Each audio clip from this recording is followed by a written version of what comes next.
2024 लोकसभा चुनाव बस आने ही वाला है, जिसको लेकर हर चौक चौराहे पर बातचीत होती रहती है। और इसी को लेकर हम आज पहुंचे हैं दिल्ली के सदर बाजार में, और आज के चौपाल में हम बात करेंगे इसी 2024 लोकसभा चुनाव को लेकर।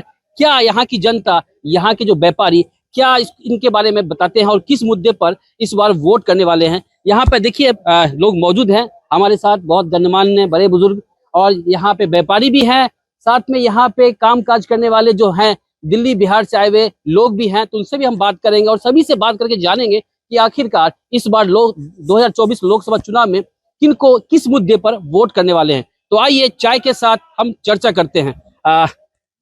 नमस्कार आप लोगों का। नमस्कार। सर, 2024 चुनाव लोकसभा का बस आने ही वाला है, कभी भी अनाउंसमेंट हो जाएगा। तो इस बार किन किन मुद्दों पर वोट करने वाले हैं?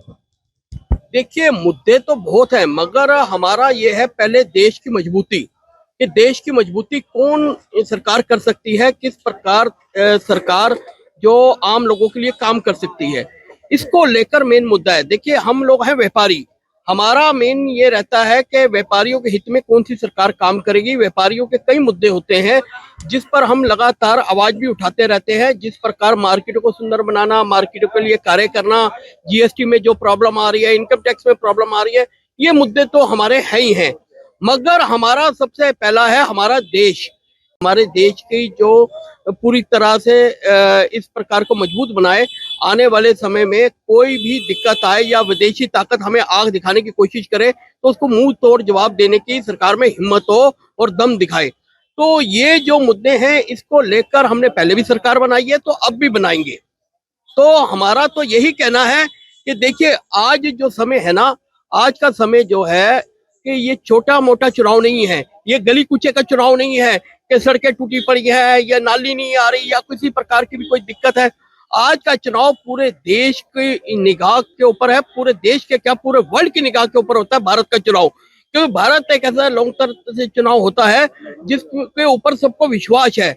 उसका यही कहना होता है कि हम लोग अपने जो नेता हैं, अपनी जो सरकार चुनते हैं, वो इसलिए चुनते हैं कि जो हमारे लिए हमारी सुरक्षा भी करे, और जब भी आतंकवाद या कोई भी हमें मुंह तोड़ जवाब देने की कोशिश करे, आतंकवाद दिखाए, तो उसको मुंह तोड़ जवाब देके उसके घर पे आए।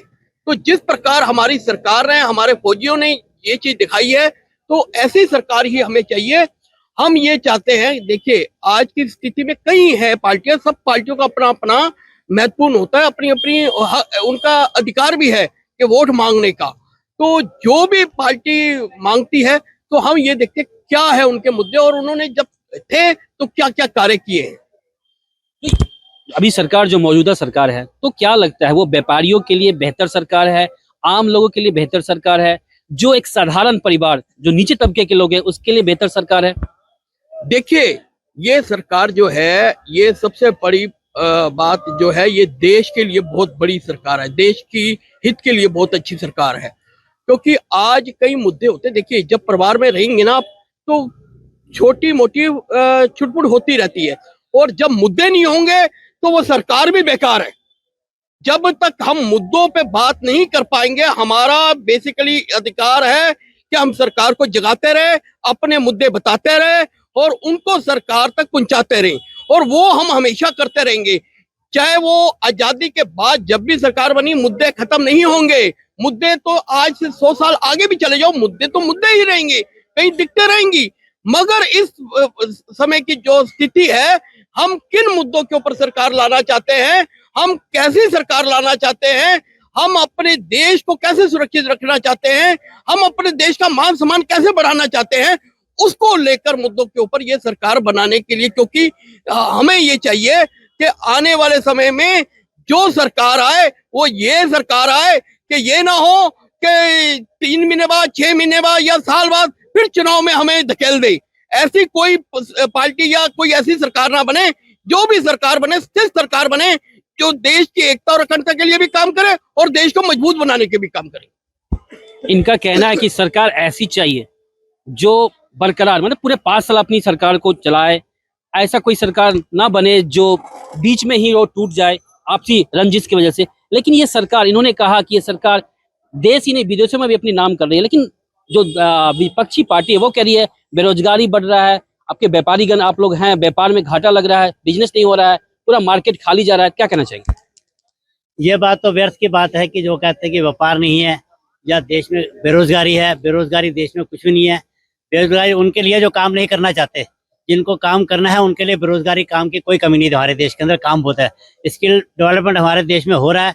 और हमारी जो सरकार है, मौजूदा सरकार है, उसने काफी कुछ किया है आम लोगों के लिए कि लोगों को मतलब उनको एक्सपीरियंस दे रहा है, हर काम के लिए उनको फील्ड के अंदर दे रहा है। अभी कोई ना कोई काम सरकार हमारा ऐसा कर देती है कि जिसके अंदर आम लोग जुड़ जाते हैं, उसके अंदर आम लोग गरीबों के लिए भला करती रहती है हमारी ये वाली मौजूदा सरकार जो है। आने वाली सरकार भी ऐसी ही होनी चाहिए, मजबूत सरकार जो देश के लिए आगे मजबूत स्थिति से देश का पक्ष रखते है पूरी दुनिया के अंदर। उस तरीके से हमारे देश की तरक्की होगी तभी जब हमारे देश के अंदर मजबूत सरकार होगी।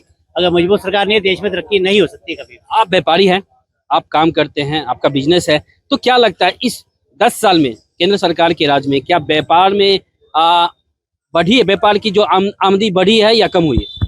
पहले से तो बढ़ी है जी। देखो, पहले नोटबंदी की वजह से थोड़ा बहुत दिक्कत आई थी शुरू में, वो बाद में सब ठीक हो गया। जीएसटी में दिक्कत आ रही थी, वो भी। विपक्षी पार्टी तो कह रहे लगातार पूरा देश बर्बाद हो रहा है, देश की जनता परेशान है, भूखे पेट रहना पड़ रहा है, काम काज नहीं है, नौकरी नहीं है, धंधा नहीं है, और आप कह रहे हैं कि आपकी सरकार बहुत अच्छा काम। विपक्षी तो देखो अपना कुछ ना कुछ तो झूठ बोल के सरकार को बरगलाएंगे, पब्लिक को बरगलाएंगे, उनको मतलब झूठ बोल के उनको सारा उनका दिमाग डाइवर्ट करने की कोशिश करेंगे। बाकी आम जनता को हकीकत का पता है कि हम हमारे देश में क्या हो रहा है, और हर आदमी को काम मिल रहा है, हर आदमी को रोजगार मिल रहा है, खाने को खाना मिल रहा है, हर चीज मिल रहा है, गवर्नमेंट दे रही है सबको। तो उसके बाद भी अगर ये कहते हैं गलत है, उनका सोच गलत है, उनकी सोच गलत है। उनकी सोच गलत है। चलिए मैं और भी लोगों से बात करता हूँ, जानने की कोशिश करता हूँ। सर, ये लोग बोल रहे हैं कि जो भी मौजूदा सरकार है बहुत अच्छी है, लोगों को यानी कि व्यापारियों को रोजगार मिल रहा है, बिजनेस बहुत अच्छा चल रहा है, जो यहाँ मजदूर है जो बाहर से आके काम करते हैं उनको भी रोजगार मिल रहा है, पैसे मिल रहे हैं, तो फिर विपक्षी क्यों चिल्ला रहा है कि उसे मतलब कि दिल्ली ही नहीं पूरा देश में बेरोजगारी बढ़ रही है, काम धंधा नहीं है, लोग भूखे पेट सोने के लिए मजबूर है? जरा विपक्ष आंकड़े भी देख ले, पिछले साल कितनी गाड़ियां बिकी हैं, कितने साल कितने फ्लैट बिके हैं। पिछले साल इस देश ने कोरोना झेला है और उसके बाद भी आज हमारा देश स्टैंड है। वर्ल्ड को वैक्सीन भेजी है इस सरकार ने। एक बात कह दिया बस कि बेरोजगार है। कौन बेरोजगार है? कौन भूखा पेट सो रहा है? एक कब बता दें जरा। हमें तो कोई दिखता नहीं बेरोजगार है। काम खूब है, मार्केटों में काम नहीं है, तो ये भीड़ किस बात की है? क्या नहीं है? खूब विकास हो रहा है। आंतरिक सुरक्षा, देश की सुरक्षा, ये मेन मुद्दे होने चाहिए। कोई भूखा नहीं है। ये एक जिस पे मुद्दे नहीं है बोलने के लिए वो इनको मुद्दा बनाकर एक हवा खड़ा कर रहे हैं। जरा अपने भी तो मुद्दे देख लो। न्याय यात्रा निकल रही है और पीछे भगदड़ मची हुई है, उनको तो संभाल लो। जो कहते हैं कि भूखा पेट सो रहा है, जरा उनको बता दो कौन सो रहा है, जरा लाके तो दिखा दो। 10, 20, 50, 100 आदमियों को लाके दिखाओ और ये कह दे जी मैं आज भूखा सोया हूं।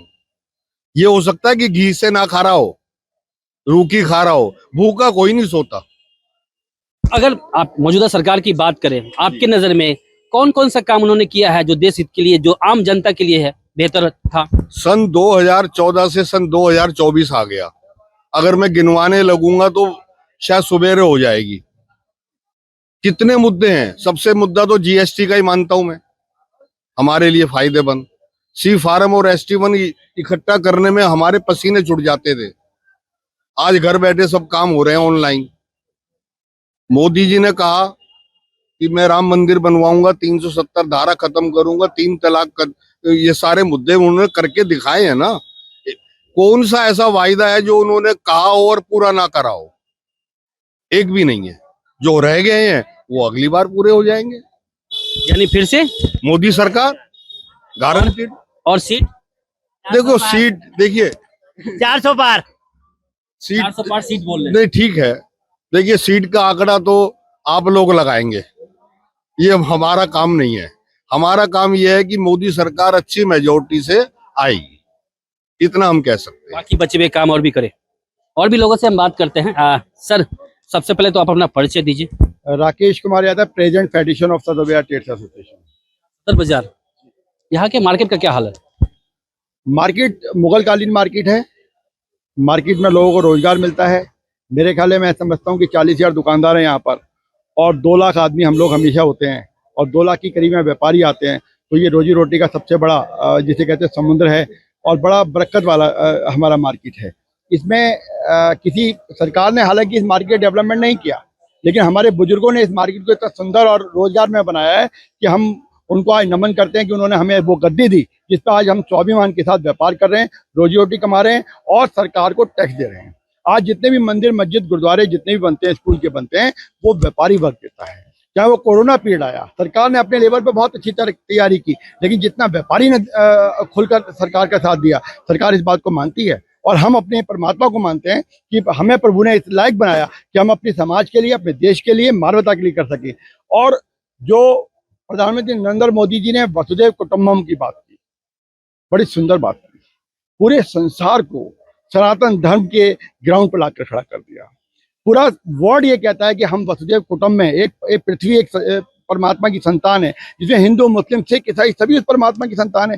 एक प्लेटफॉर्म पर खड़ा करना, मैं कहता हूँ कि हमारा सनातन धर्म का कोई नया प्रिंसिपल नहीं है जी, वो पुराना है, हिस्टोरिकल है और जब तक सनातन धर्म बना तब से है। लेकिन किसी भी देश के प्रधानमंत्री ने या हमारी विपक्षी सरकारों ने कभी इतना सुंदर नारा नहीं दिया वसुधैव कुटुंबकम। उन्होंने भारत की बात नहीं की, उन्होंने पूरी पृथ्वी की बात की, जो सब देश शामिल हैं। मैं समझता हूँ कि ये बहुत बड़ा मुद्दा था जिसे प्रधानमंत्री ने शुरू किया और यही उनकी गुडविल है, यही साख है। देखिए, ये लोकतंत्र का मंदिर है हिंदुस्तान, यहाँ पर सबसे बड़ा महासंग्राम होने वाला है। विपक्षी पार्टियां अपनी बात कहेंगी, उनका कर्तव्य है। मैं ये कहता हूं कि सरकार मजबूत होनी चाहिए तो विपक्ष भी मजबूत होना चाहिए। सरकार बेखौफ नहीं होनी चाहिए, विपक्ष की सीटें भी आनी चाहिए, लेकिन देश की जनता अपने हृदय से, अपने अंतरात्मा की आवाज पर वोट करेगी कि हमारा जो हिंदुस्तान है वो अंतर्राष्ट्रीय स्तर पर कहाँ स्टैंड करता है, कौन सा प्रधानमंत्री इसको अंतर्राष्ट्रीय स्तर पर ले जाएगा, कौन सी घरेलू समस्याओं से मुक्ति मिलेगी, कौन से एजुकेशन का बढ़िया इंतजाम करेगा, कौन से मजदूरों को बढ़िया रोजगार देगा। और जो एक मजबूत सरकार होती है केंद्र में, वो आर्थिक इकोनॉमिक तंत्र का एक बहुत बड़ा ग्राउंड होती है। अगर सरकार मजबूत नहीं होगी, सरकार ढुलमुल होगी, जैसे हमने देखा कई बार कोalition गवर्नमेंट है बनी तो डेवलपमेंट नहीं हो पाया। वो लोग आपस में लड़ते रहे, हर 6 महीने बाद 1 साल और प्रधानमंत्री बदल रहा है। ना केवल यहाँ का इकोनॉमिक तंत्र कमजोर हुआ, बल्कि वर्ल्ड में भी हमारी इमेज खत्म हुई।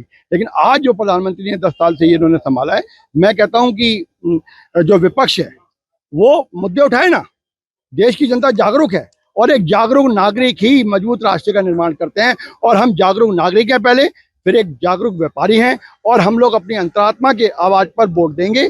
जो प्रधानमंत्री, जो पार्टी हमारा डेवलपमेंट करेगा मार्केट का, जो हमारी अंतर्राष्ट्रीय साख को बनाएगा और घरेलू जो GDP हमारी उसको बढ़ेगा। क्योंकि 150 करोड़ जनता को जब रोजी रोटी मिलेगी सम्मान के साथ, स्वाभिमान के साथ, तब पूरी कंट्री डेवलप करेगी। दिल्ली डेवलप करने से डेवलप नहीं बनेगी, बिहार का एक एक गांव, एक एक बच्चा। सर, दिल्ली डेवलप की बात आपने करी है, तो यहाँ पे दिल्ली में मौजूदा सरकार आम आदमी पार्टी की है, वो दावे कर रहे हैं कि बहुत उन्होंने काम किए हैं शिक्षा में, स्वास्थ्य में, तो फिर उनको क्यों नहीं मौका मिलना चाहिए? देखिए, पहली बात तो ये जो केजरीवाल जी हैं उनका केवल दिल्ली के अंदर बेस है, बाकी कहीं नहीं है।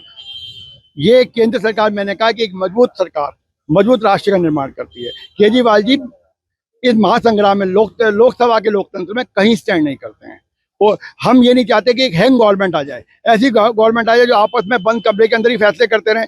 जैसे अभी आपने इंडिया का देखा, एक गठजोड़ बना, अच्छा गठजोड़ था, इसमें कोई शक नहीं। लोकतंत्र में विपक्ष जरूर मजबूत होना चाहिए, सरकार मजबूत होनी चाहिए। अगर मोदी जी मजबूत हों प्रधानमंत्री, तो उनके सामने विपक्ष का नेता भी इतना मजबूत होना चाहिए जो टक्कर का पहलवान होना चाहिए। मैं ये नहीं कहूँगा, लेकिन मजबूती ले आने के लिए राष्ट्रीय मुद्दे उठाने पड़ते हैं। ऐसे मुद्दे उठाने पड़ते हैं जो केवल भारत में ही एक्सेप्टेबल ना हो, पूरा वर्ल्ड कहे कि प्रधानमंत्री होना तो भारत देश जैसा होना चाहिए। जैसे मैंने अभी सुना, न्यूज हालांकि कंफर्म सी नहीं है, प्रधानमंत्री नरेंद्र मोदी नोबेल पुरस्कार की बात की गई, उनको नोबेल पुरस्कार शांति दूत की दी गई, तो ये भारत को दी गई। भारत, ये प्रधानमंत्री बीजेपी के नेता को नहीं दी गई, ये भारत के नागरिक को दी गई जो हमारी पगड़ी सिरमौर है। ये हमारे लिए बड़े सौभाग्य की बात है। तो 2024 का चुनाव होगा, जो भी चुनाव जीते, जो भी हारे, जो हारता है उसे रचनात्मक विपक्ष की भूमिका निभानी चाहिए। जो जीतेगा, जो सरकार बनाएगा, उसे भेदभाव खत्म करके विपक्ष को साथ लेकर हिंदुस्तान का डेवलपमेंट करना चाहिए। मेरी यही अपील है सभी नेताओं से, क्योंकि सबसे पहले हमारी और सबकी एक पहचान है, हम सब भारत के एक नागरिक हैं और नागरिक होने के नाते हम इस भारत माता के पुत्र हैं। जो जैसे हमारे सैनिक बॉर्डर पे लगे हुए हैं, उसी तरीके से हम लोग भी अपने बिना वर्दी के पुलिस वाले हैं, बिना वर्दी के डिफेंस के लोग हैं। इस भारत भूमि पर कोई ऐसी बात ना आ जाए जिससे हमारी माँ ये कहे कि मैंने गलती कर दी इस बेटे को पैदा करके। ये बात हमें याद रखनी चाहिए। तो शुक्रिया हमसे बात करने के लिए। सर दोबारा मैं आता हूँ आपके पास। सदर बाजार मार्केट एशिया के बड़े बाजारों में से एक है। यहाँ उन्होंने बताया कि 2 लाख लोग काम करते हैं। 2 लाख लोग यहाँ जो काम करते हैं वो दिल्ली समेत अन्य राज्यों से भी आते हैं। देखा जाए तो पूरा देश यहाँ पे है। किन किन राज्यों से यहाँ पे लोग आते हैं? देखिए, कोई भी ऐसा हिंदुस्तान का राज्य नहीं है जहां से यहाँ लोग नहीं आते। यहाँ पर सारी हर तरह के, चाहे पंजाब हो, यूपी हो, हरियाणा हो, महाराष्ट्र हो, चाहे वो बिहार हो, कहीं पर भी, उत्तराखंड हो, हर जगह से यहाँ पर लोग आते हैं, काम करते हैं, रोजगार मिलता है। और यहाँ पर एक ऐसा सेंटर है कि आप समझ लो कि कोई बंदा ये नहीं कह सकता कि मैं आया हूँ दिल्ली में भूखा रह रहा हूँ, मुझे काम नहीं मिला। यहाँ पर जितने आते हैं लोग उतने ही समा जाते हैं। तो ये तो अलग बात हो गई।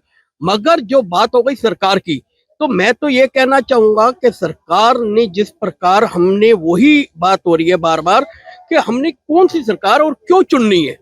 सरकार आने के लिए तो देखो, पार्टियां जो बंदा कोई सामान भी बेचता है तो वो हर बंदा एक दूसरे को बताता है इसका घटिया मेरा असली है, ठीक है ना।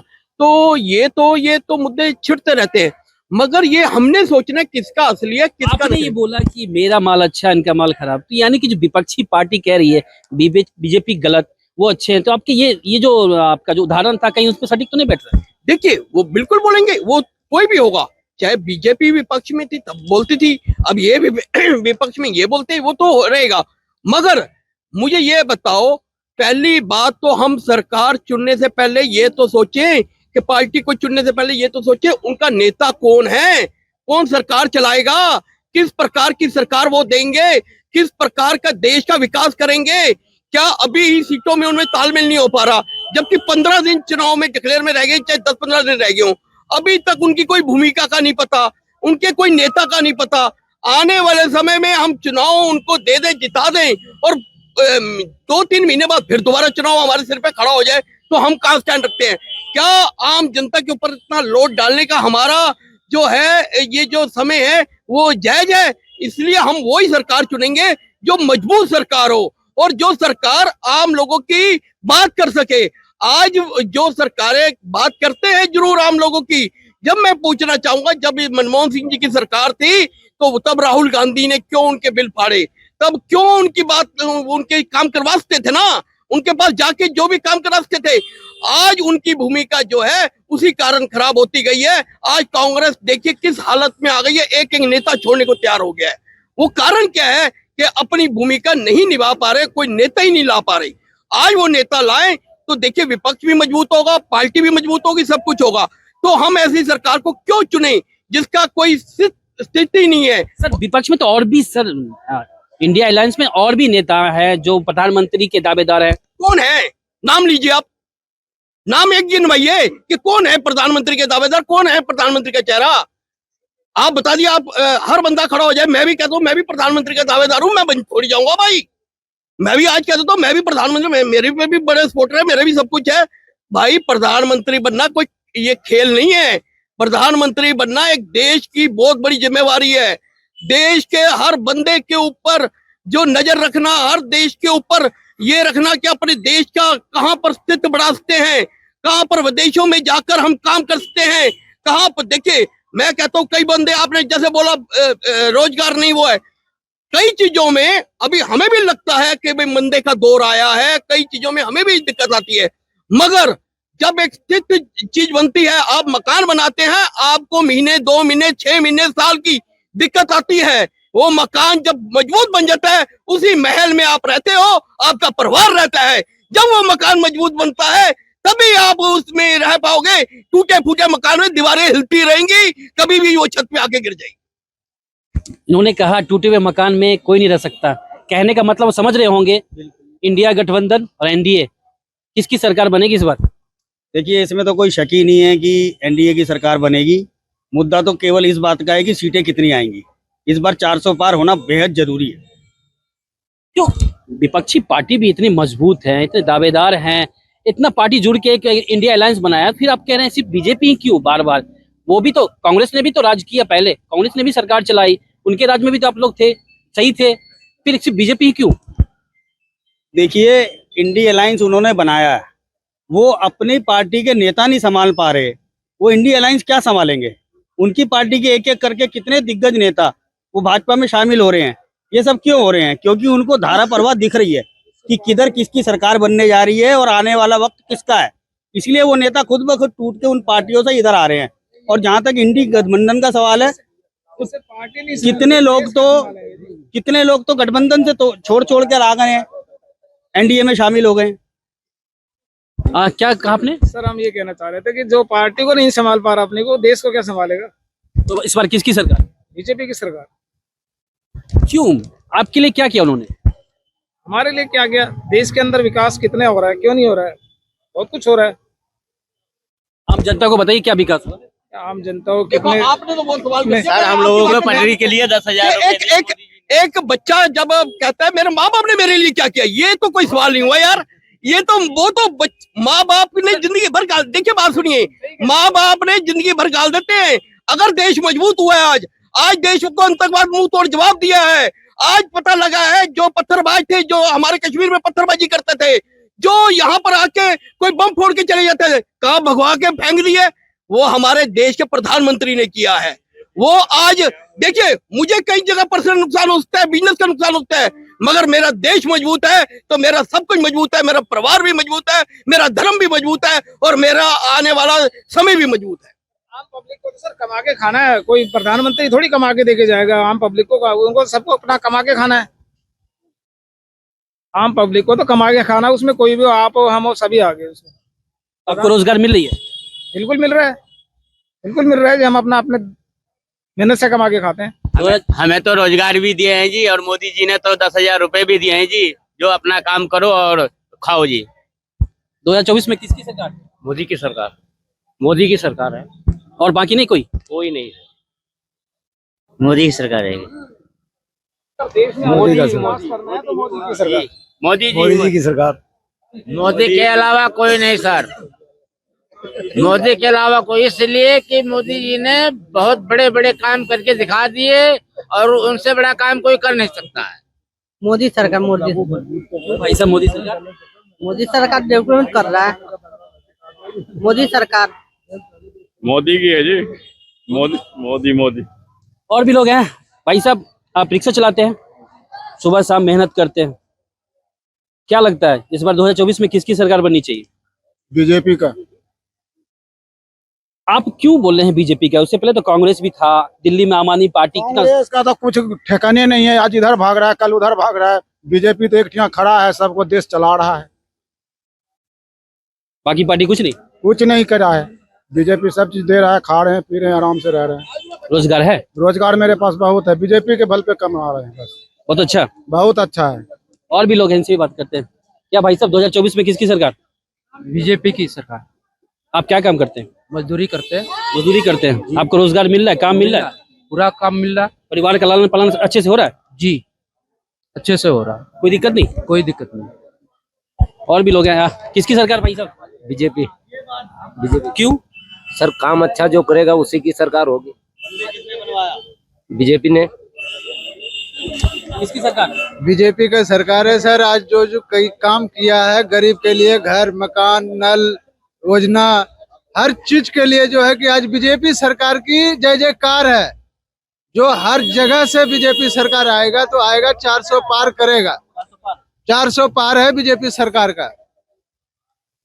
कोई किसी की भी सरकार आए, कोई खाने को नहीं देती। खाना अपना कमाना है, जब रोजगार ही नहीं है तो कहाँ से खाएगी पब्लिक? 2024 में किसकी सरकार? किसी की भी आए, फर्क तो जनता पे ही पड़ेगा। आप तो धंधा उठना चाहिए। चलिए आप फिर से। मोदी सरकार। मोदी सरकार। हाँ जी। राम मंदिर किसने बनवाया? मोदी जी ने। और कल की भगवान के मंदिर का उद्घाटन कौन कर रहा है? मोदी जी कर रहे हैं। तो मोदी सरकार ही आएगी। अब ये परमात्मा की कृपा और जनता जनार्दन का हो रहेगा कि कितने वोट देके कितनी सीटें लाती है, पर आएगी मोदी सरकार, मोदी सरकार। बिल्कुल मोदी सरकार। चलिए, यहाँ पे मैं इस वक्त मौजूद था दिल्ली के सदर बाजार, और आज के चौपाल में हमने बात किया 2024 चुनाव जो होने वाले लोकसभा चुनाव, उसमें किसकी सरकार बनेगी। तो आपने साफ देखा यहाँ जितने भी लोग थे, अधिकतर लोगों ने, अधिकतर क्या, अगर 100% में अगर बात करें 99% की, सभी लोगों ने जो अभी मौजूदा सरकार है बीजेपी की, उसी को वापस लाने की बात करें, क्योंकि वो सरकार सिर्फ देश ही नहीं विदेशों में भी अपने देश का नाम रोशन किया, और साथ ही बहुत सारे ऐसे वादे उन्होंने जो किए थे उनको पूरे भी किए हैं, और आने वाला जो वक्त है 2024 चुनाव जो होगा उसमें भी जीतने के बाद बहुत सारे जो वादे उन्होंने कर रहे हैं वो पूरा करेंगे। तो कहीं ना कहीं यहाँ की जनता, यहाँ के लोग वापिस बीजेपी की सरकार बनाने की बात कर रही है। अभिषेक नैन, एबीपी लाइव, दिल्ली।